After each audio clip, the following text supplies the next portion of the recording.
Okay, Assalamualaikum warahmatullahi wabarakatuh. Right. For this morning's class, we will be covering banquet. Yeah. So the word banquet itself, we might wonder what does it mean. Okay. Based on the description, an orthodox meaning of banquet is derived from the French word banc, which means bench. It literally means being sumptuous repast or gathering together for a sumptuous meal. Okay. A loose meaning of it will be a meal that is arranged for a group of people to mark occasion, whether it's formal, semi-formal, or informal. Okay. Now, trends in banquet today, all right, meeting planners are now becoming more food savvy, whether they are from whether they're from education institution, government institution, private sectors. People are becoming more food savvy, okay? And hotels and convention centers seeks to create a restaurant quality dining experience even at banquets. Menus are becoming more customizable, more choices of entrees, action and testing station, and upscale presentations are becoming ever popular. And lastly, meeting facilities are offering more options for fresh, healthy, local, grown, organic, and nutritional fruits to connect with the trend of moving towards greener menus. This is especially popular um, for academic gathering, whether it's a training program or for research conference, because you have to sit in the session uh, for quite long hours and you might get tired listening to all the keynotes and presenters. So a key way to keep active is to eat more healthy and nutritious foods such as fresh fruits, peanuts, juices alongside coffee and tea, rather than um, relying too much on pastries, relying too much on savory curry puffs, because those often, yes, they make you full, but if you serve them at too much at conference, maybe you'll fall asleep following the lectures or the trainer at the particular session. Okay. So banquet is generally viewed as a revenue generating department, whether at hotel or at a convention center, because the profit margin based on a single event's banquet sale is roughly about 35 to 40%, and this volume itself far exceeds a single restaurant operation in a day by a ratio of 2 to 1. And banquets also allow for flexible pricing, while both food and labor costs may be lower. This is especially true um, if they buy ingredients from the fresh end of the spectrum, and labor costs could be lower, especially in big events. Usually, what the catering department, whether at convention centers or hotels, do is they hire casual workers. Casual workers ni biasanya part-time workers lah, dan yang paling favorite untuk big event, banquet events ni recruit ialah daripada student university yang belajar hospitality food service lah. Ini dia event tu katakan untuk malam, kerja tepat 5 jam, 1 jam dia bayar lah lebih kurang 8-10 ringgit. Okay, so that's usually where they save cost lah. Alright, let's see what are the common types of banquet. The first one is informal. Biasanya dalam informal banquet events ni, you have freedom to sit sit anywhere you want as long as the table seat is free. Roam around, socialize, and also eat wherever you want, whether at your own table or you want to bring your plate, jalan-jalan, bersosial, jumpa kawan you dekat ujung sana, you nak borak-borak, you boleh jalan kepada dia. Okay. Usually banquet yang informal ni dia cater untuk event macam mana? Macam perkahwinan, reunion, atau meraihkan apa-apa perayaan keagamaan atau ataupun perayaan yang berkaitan dengan budaya bangsa. Okay, guests may take as much time as they want, meaning dia nak duduk berapa lama untuk makan. Kalau dia dah tak nak makan, okay, dia bolehlah pergi socialize, dan apabila dia dah letih, dia bolehlah balik bila dia mahu lah. Okay. Dan selalunya type of service yang yang practical untuk informal event ni selalunya buffet and family style lah. Buffet ni kita hidangkan dekat kaunter, guest datang, tetamu datang, ambil apa dia mahu. Kalau dia nak tambah, boleh tambah round kedua, round ketiga. Okay. Family style pula selalunya group of people, whether fully adults or some adults, some kids, sit at the table, and waiter akan datang ke meja dan serve makanan dan dengan cara dulang lah. Okay. Dia boleh serve one shot segala nasi, segala lauk ikan, segala daging, segala buah dalam satu shot. Tapi ada juga dia boleh praktikkan.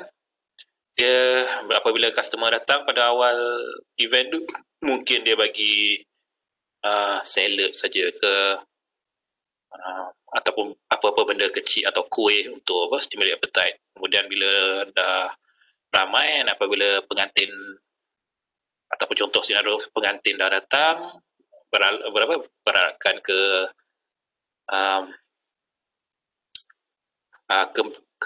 meja ataupun dekat pelamin, baru queue untuk waiter datang meal seterusnya dan serve entrees lah. Okay. Alright. Second style is semi-formal. It's usually given for people given priority, and biasanya semi-formal ni event tertentu yang ada bilangan peserta yang agak fix lah. And selalunya kita tengok format semi-formal ni dalam institutional functions, whether kalau universiti dia buat macam research conference atau agensi kerajaan, and also agensi swasta kalau dia orang buat training program ataupun yearly annual dinner, selalunya formatnya lah semi-formal lah. Okay. And biasanya semi-formal ni sedikit sebanyak macam informal, meja mungkin you boleh sit mana-mana asalkan penuh, tetapi pastikan you adalah ahli company tu, bekerja di situ, dan kalau nak bawa orang luar pun maybe bawa family members sajalah. Tetapi seloknya janganlah bawa satu keluarga, satu kampung. Mentang-mentang lah you kerja dengan Nestle buat annual dinner, and you nak rasa makan yang grand, you pergi bawa segala atuk, nenek, pakcik, makcik semua. Usually semi-formal dia memang control sikit lah dia punya bilangan peserta. Okay. And don't be surprised kalau setengah annual dinner dia tak bagi bawa spouse pun, ataupun dia cuma bagi benarkan adults only. Dia tak bagi kanak-kanak bawah umur tertentu datang. Okay, sebab itu dia punya rule and theme of the night. Posam yang boleh bawa, baru you boleh bawa anak. Okay. Yang sama juga macam informal banquet, usually type of service yang practical ialah sama ada buffet ataupun family style lah. Okay. And biasanya kalau nak compare dengan informal service, semi-formal banquet ni maybe dia akan ada proper tema pakaian lah on that day, on that night. Okay.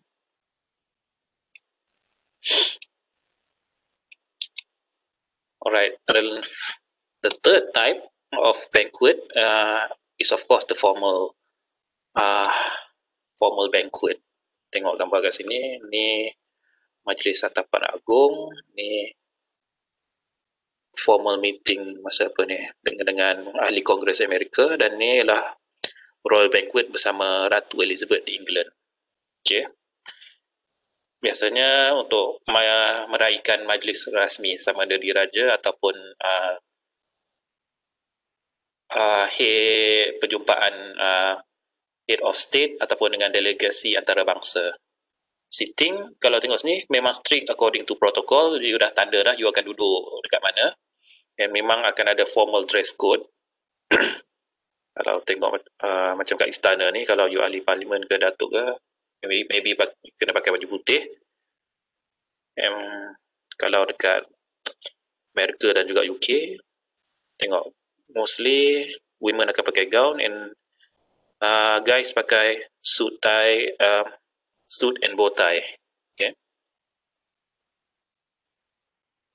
And selalunya people near the top table are the most important lah, orang yang paling utama. Kalau dia raja dan presiden, dia biasanya akan duduk di paling hadapan dan akan ditinggikan sikit lah. Okay. And selalunya servis yang digunakan untuk formal banquet ni ialah style silver service, meaning dia akan set up table macam kat restoran, tetapi makanan tu some of the food tu tak di pre-plate macam ala-ala plate service yang kat restoran tu. Setengah makanan waiter akan datang dalam dulang dan portionkan pada setiap tetamu yang datang ni. Okay. That is silver service. Okay.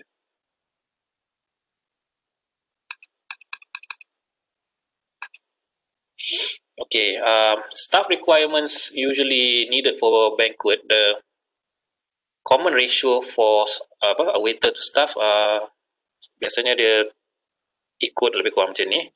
Satu waiter akan cover untuk 6-8 orang. Kalau dihidangkan arak, one wine waiter will serve 20 people. And bagi setiap waiter yang terlibat dalam service banquet ni, akan ada satu head waiter, satu captain lah yang akan monitor 10 anak buah yang kerja kat bawah. Okay. So 6 to 8 covers ni basically one table lah, one table at least one waiter, yang dia akan bagilah ikut section berdasarkan keluasan banquet hall tu. Kalau kecil mungkin maksimum pun maybe 10-11 orang. Kalau hall tu besar mungkin memerlukan lebih 20 waiters lah, 20 waiters and maybe 2 captains based according to this ratio. Okay, so banquet staff generally dia terbagi pada dua. One is the management. The management ni selalunya involve the sales administration manager of the group of company of the hotels or the convention center, the banquet manager himself, the secretary, the banquet head waiter, and the dispense barman. Ni semua ialah sama ada top management ataupun middle manager. Okay, macam head waiter, macam barman ni, the middle manager lah. And the service and the second type of staff will of course the service staff lah. As you can see here, dia ada apa? Dia ada banquet head, wine waiter for events yang serve liquor, permanent working staff yang akan set up meja, serve and clean up, casual workers macam saya sebut tadi, selalunya bila big events, one way for them to save costs and dia orang tak ada banyak permanent staff is to hire a lot of casual workers lah. And casual workers selain daripada student university college yang ambil course makan perkhidmatan makanan atau hospitality, certain hotels praktik juga. Katakan ada event on that night, dia buka iklan lah, open for casual work tanggal 31 Disember 2020. Dia iklankan untuk internal staff dia.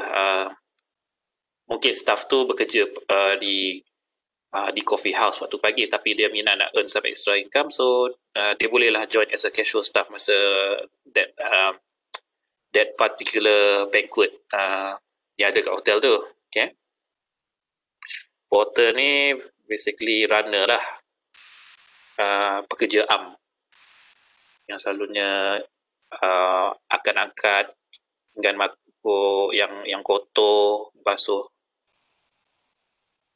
Porter ni biasanya dia tak melibatkan kerja serving dah. Biasanya yang akan service guest, permanent work staff atau casual staff. Porter ni just angkut-angkut barang saja. Okay.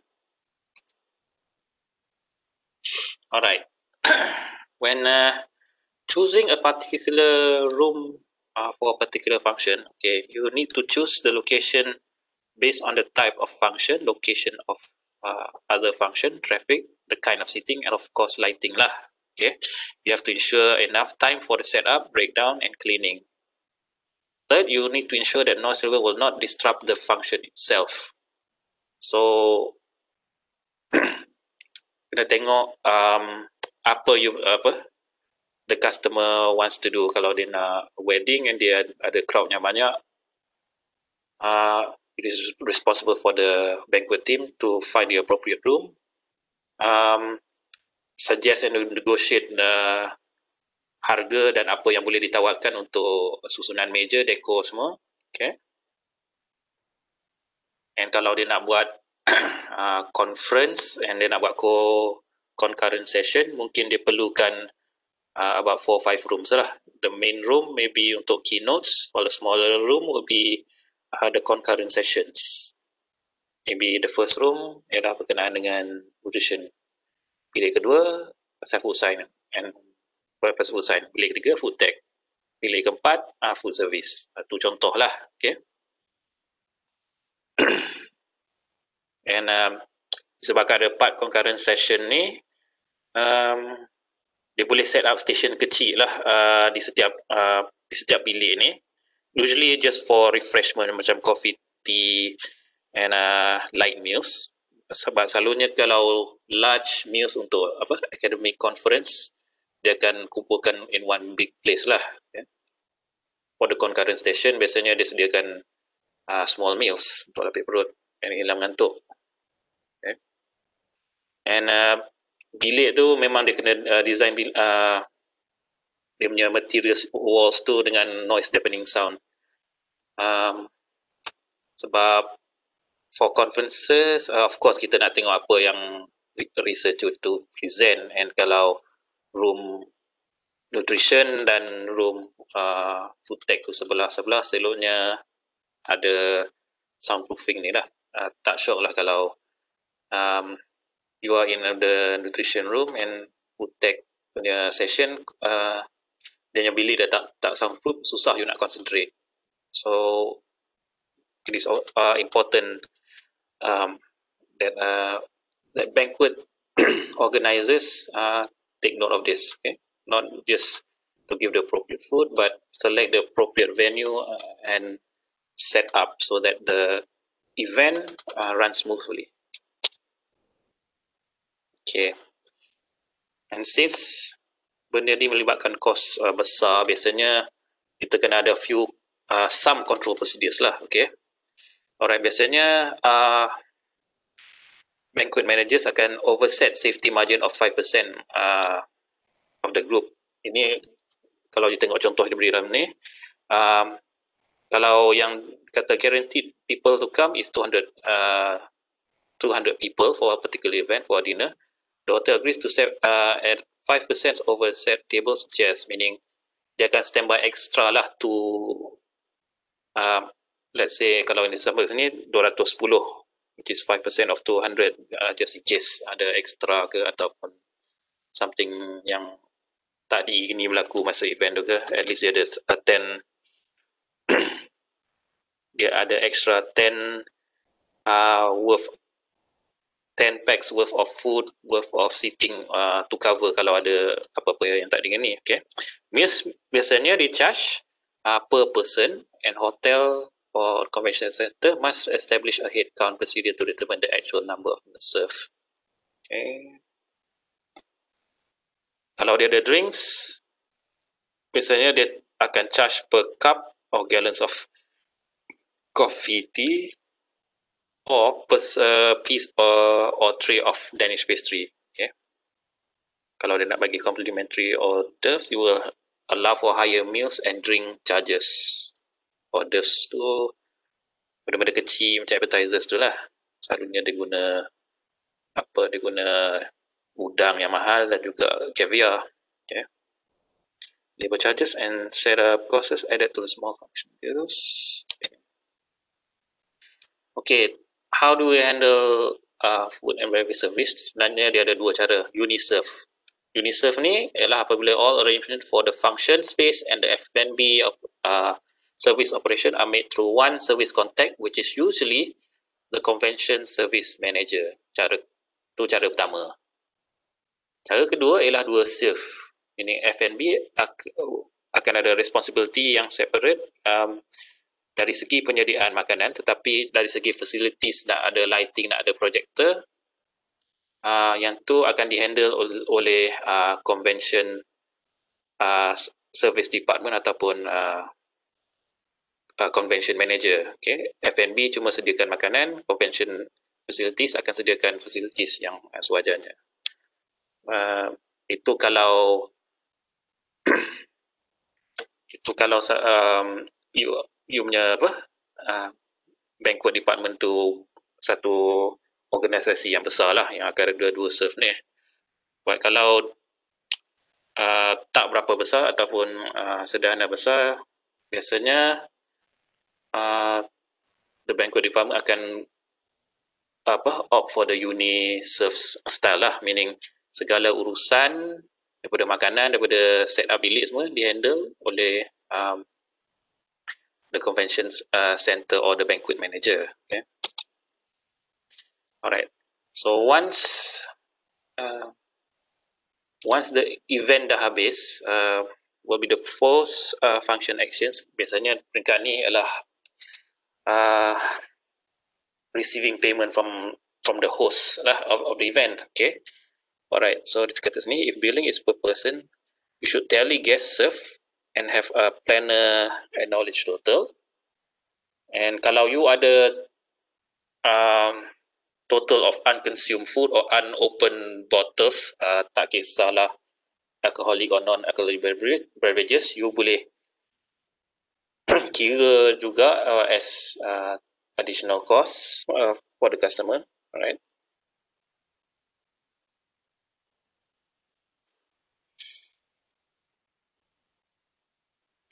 And if the bill is not through master account, the bill should be paid when the totals are certified. Selalunya untuk event ni, untuk event ataupun banquet ni, biasanya dia orang guna sistem banquet card lah. And in that banquet card, dia akan masukkan maklumat terperinci tentang type of event, tarikh, makanan yang nak dihidangkan, berapa bilangan meja, berapa bilangan cups, and biasanya based on that proper form chart tu, the total cost can be calculated lah. Okay. Alright, so now let's see some videos, shall we? Untuk kelas hari ini saya ada 4 video.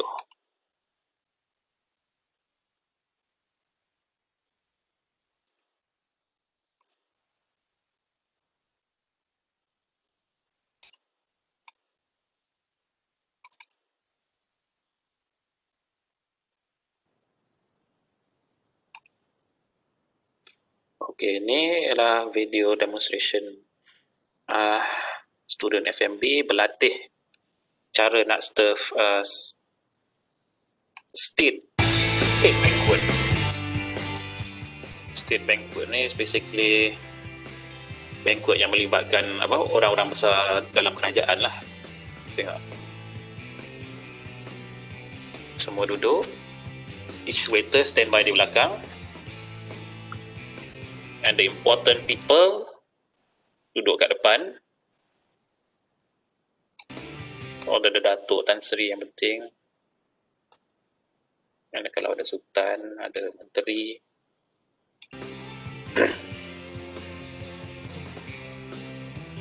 Sama juga kalau a normal restaurant service, dia start dengan tuang air dulu.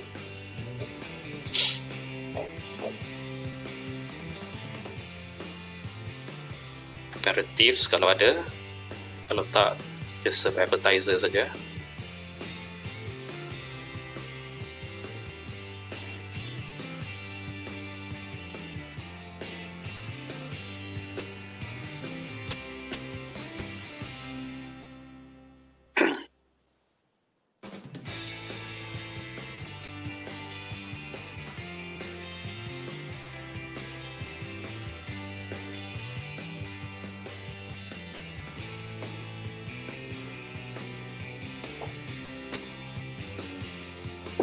Cuma pelik pula apa prosedur service ni, sebab dia serve bread dia lepas appetizer.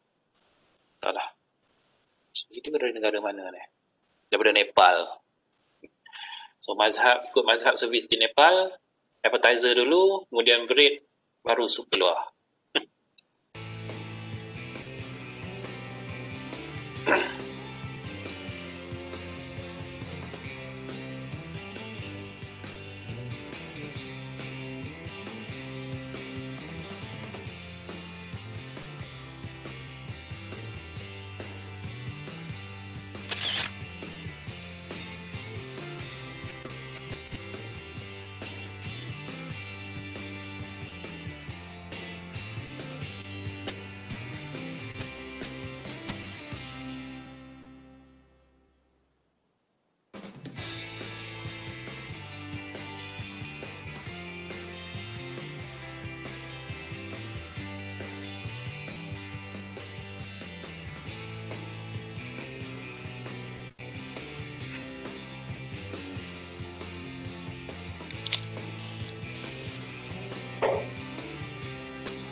Okay, kalau kita tengok dalam contoh video tu, basically one waiter serve one guest.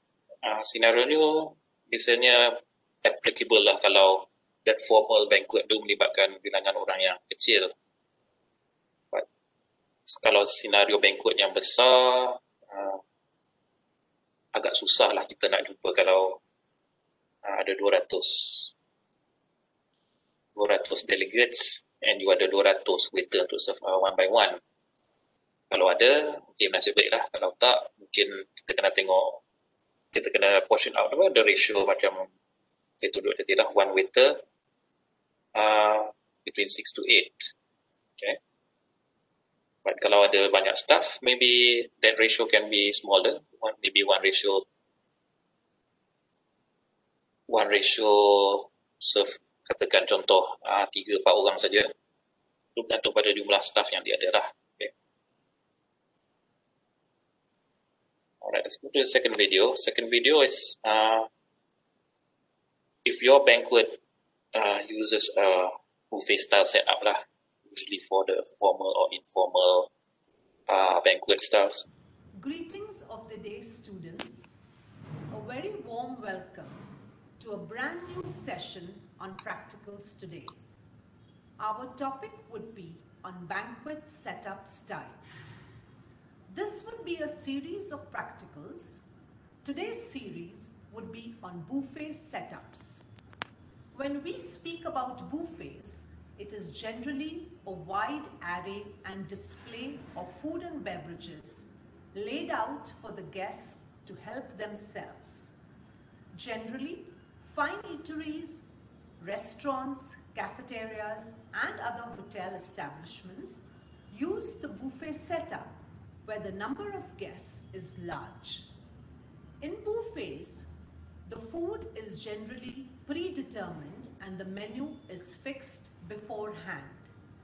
Ini rasanya sama dengan apa yang Let Dr. us now Afifah show ajak you you lah tentang buffet the setup. arrangement of the Dia pun buffet. sama je.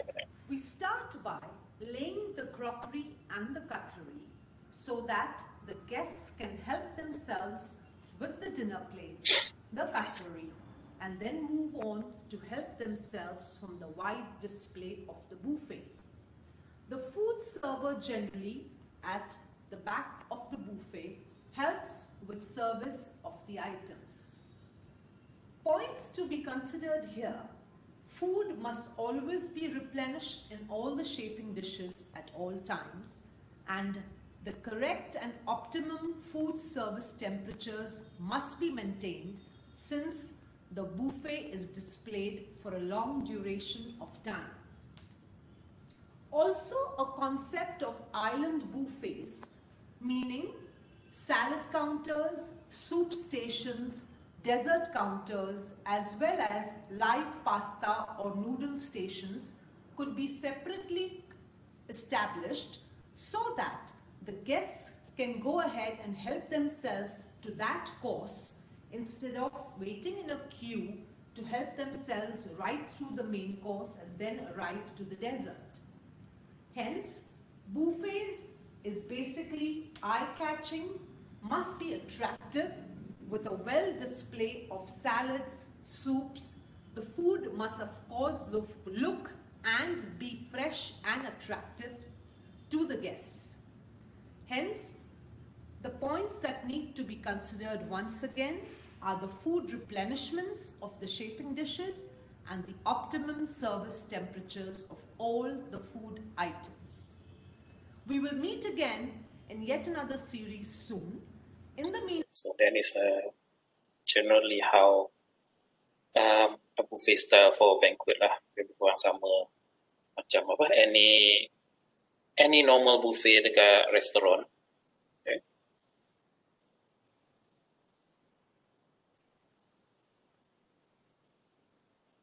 Right, let's go to the third video, which is setting up banquet table.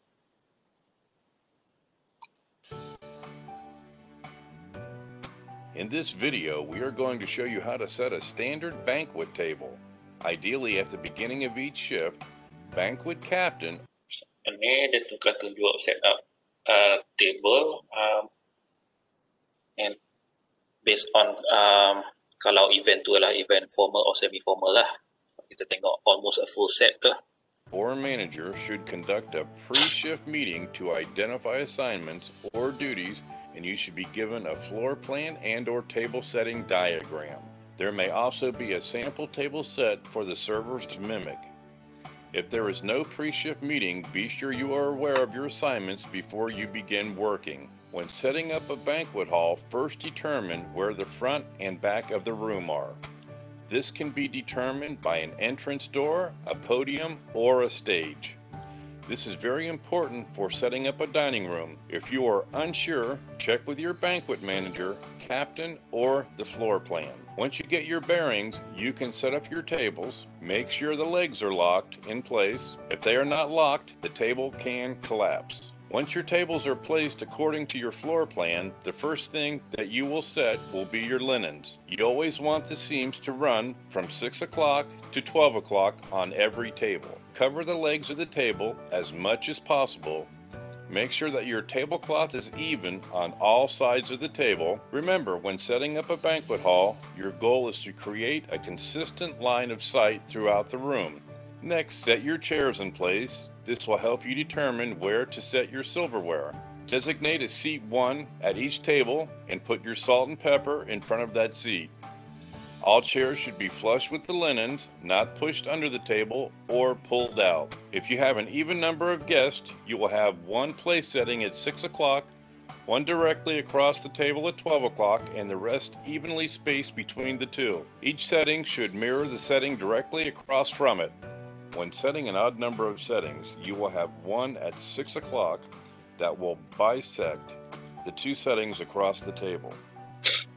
When you place your silverware, always place your forks on the left and the knife's blades facing in, and spoons will be on the right. Sama The juga table should macam be restoran set setup. outside to inside, following the respective courses based on the menu. Silverware for the first course will be on the outside, and silver for the entree will be on the inside. All china and silver should be set approximately 1 inch from the end of the table, making sure that each piece of silver runs parallel to each other, not skewed in, skewed out, or staggered. If you have 2 pieces of silverware, for example, the salad course or the entree course, then put them down at the same time. Do not make extra trips around the table. Make sure that you double check everything you place on the table, handle all silverware by the handle, all glassware by the stem, and all plates by the rim. Polish as you go. Once all the silver is down, you can begin setting glassware. Glassware is set right above the dinner knife. Check for water stains and lipstick stains before placing them on the table. B&B plates should be set on the left of your forks, but can also be set above your place setting. If there is not enough room on the table to put it next to the forks, it will have a knife placed on it. You can now set up napkins, votive candles, salt and pepper shakers, centerpieces, bread baskets, salad dressings, sauces, cream and sugar. Place any liners under any item that can drip onto the table, and place with the proper utensils, and make sure that the handle is always facing the guest. Napkins can be placed in a few different areas on the table depending on if you are presetting food or not. Make sure you know what fold you are using and where they will be placed. Be sure to set all tables exactly the same way. This convenient table lift is used to move tables in and around the banquet room according to the planogram. That is how you set up a basic standard table dalam banquet ya. For your setup, kita kena tahu maklumat tu daripada banquet manager or supervisor lah. Guna bilik mana, berapa banyak guest, dan macam mana susunan dia. And from there, baru kita set up table kita. Kalau dia full table service, kenalah set up full cutleries macam dalam restoran tu. Kalau dia just buffet, maybe lagi kurang lah cutleries yang perlu di set up dekat meja tu. Okay.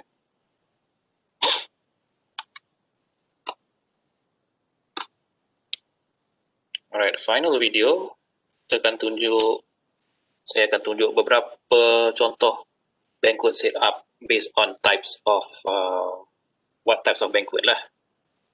Ini kita akan tengok kalau meeting banquet dia berbeza, kalau conference or trade or workshop berbeza. Okay, video ni dalam 2 minit saja.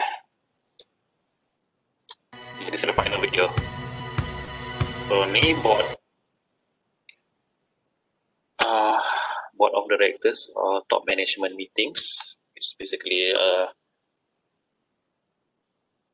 rectangular style table. Pengerusi biasanya akan duduk sini lah. Di meja, di kerusi yang satu ni. Okay.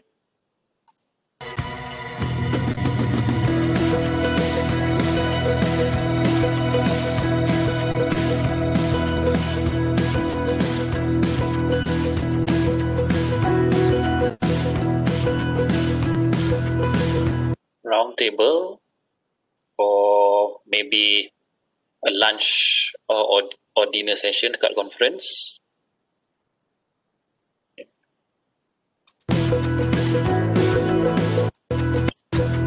Okay, lukis sini di counter buffet untuk pilih makanan, dan peserta delegates akan duduk di meja yang kosong lah.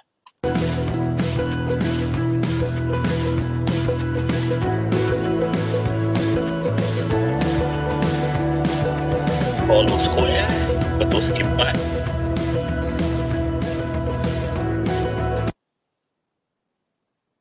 Another way to if you want to conduct a meeting ataupun meeting berkaitan dengan benda yang besar lah untuk negara ke, untuk company ke.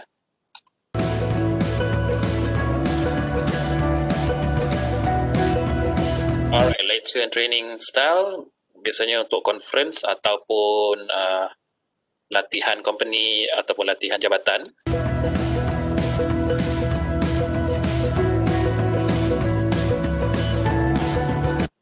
So biasanya meja dia cuma letak air dan goblet sajalah. Makanan biasanya dia makanan dan juga hot drinks dia akan set up kat belakang. Okay. Kalau mengantuk lapar, peserta ni just needs to walk to the back, ambil lah apa yang dia makan, and dia nak makan, and pergi balik pada meja.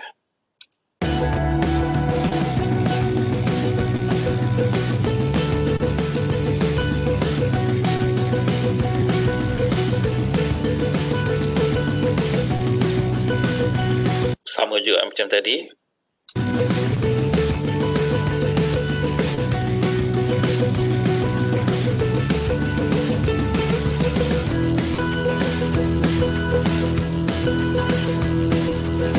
T-shape ni macam ala-ala perkahwinan lah, okay? Perkahwinan ataupun majlis rasmi. Biasanya orang yang diraikan akan duduk di sini. Kalau menteri ataupun sultan permaisuri, and dia punya orang-orang besar lah dalam istana, ataupun mungkin Perdana Menteri dan isteri, Timbalan Perdana Menteri. Dan bawah ni adalah delegate, gift terhormat yang dijemput. And another way style ni boleh dipakai kalau perkahwinan yang ala-ala almost formal lah. The bride and groom, maybe the parents of the bride and the parents of the groom, and bawah ni mungkin boleh jemput sanak saudara yang diraikan. So misalnya contoh keluarga perempuan yang jadi host untuk majlis kenduri, so keluarga saudara lelaki akan boleh duduk di bawah ni lah. Okay.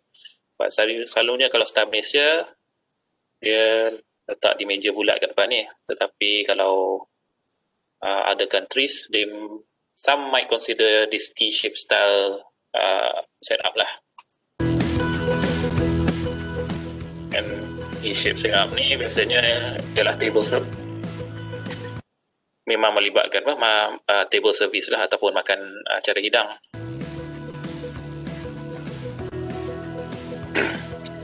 Okay, theatre style is the big version of the conference hall. Theatre ni biasanya direservekan untuk keynote lecture daripada panel yang dijemput lah. Okay. Selalunya conference key lecture dikumpulkan semua orang, dan profesor ataupun profesor jemputan, profesor emeritus akan bagi keynotes dia di bilik yang besar ni lah.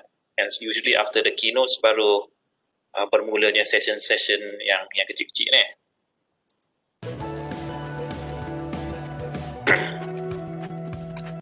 Yang sama juga macam the classroom setup, makanan semua di belakang.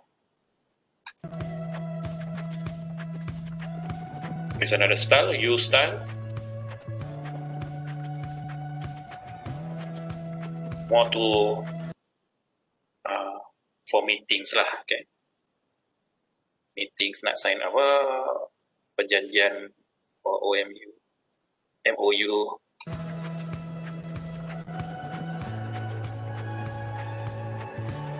Wedding style biasanya untuk tetamu.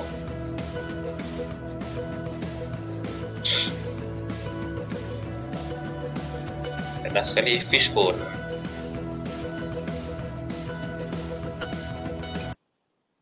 Fishbone ni lebih kurang sama juga macam classroom style, cuma dia condongkan meja ni most likely sebab untuk fokuskan dia kepada screen projector ni.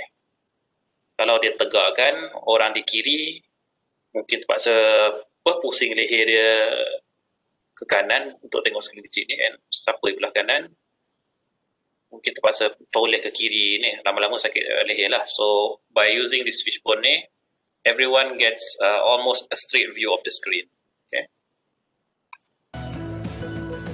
kira-kira.